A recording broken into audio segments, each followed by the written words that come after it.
Amara knew the way Dave used to look at her. His gaze had once carried admiration, steady, certain, reassuring. In his eyes, she had felt chosen, secure, enough.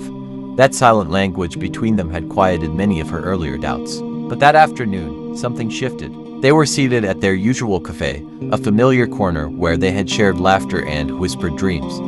Amara was in the middle of a story, her voice animated, her hands moving lightly as she described her day. She expected his usual attentiveness. Instead, she noticed the absence of it. His eyes had wandered. They moved past her shoulder toward the entrance, following a woman who had just walked in, graceful, confident, effortlessly striking. Amara watched the subtle change in his expression. The quiet admiration, the faint curve of his lips. It was not a casual glance, it lingered. Her words slowed, then stopped. For a brief, painful moment, she felt invisible like background noise in her own conversation. A quiet realization settled over her. This was not unfamiliar. She had seen traces of it before, only she had chosen not to name it. She tried to dismiss the feeling. A glance meant nothing, she told herself. People look, it happens. But something about the softness in his eyes unsettled her.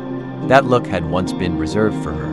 When he finally turned back, she forced composure. "Did you hear what I said?" she asked lightly. He blinked, as though returning from a distance. "Yeah, of course," he replied quickly. But there was no detail, no continuation, no proof he had been present. Amara nodded, though her chest felt tight. She chose silence over confrontation. The cafe no longer felt warm. Her laughter came out thinner, less certain. On the way home, the image replayed in her mind, the deliberate gaze, the unguarded smile.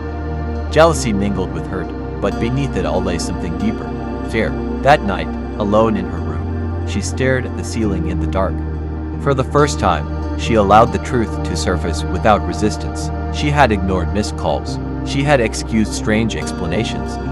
She had softened obvious lies, but this was different. Eyes rarely conceal what the heart feels, and what she saw in his eyes that afternoon was not distraction.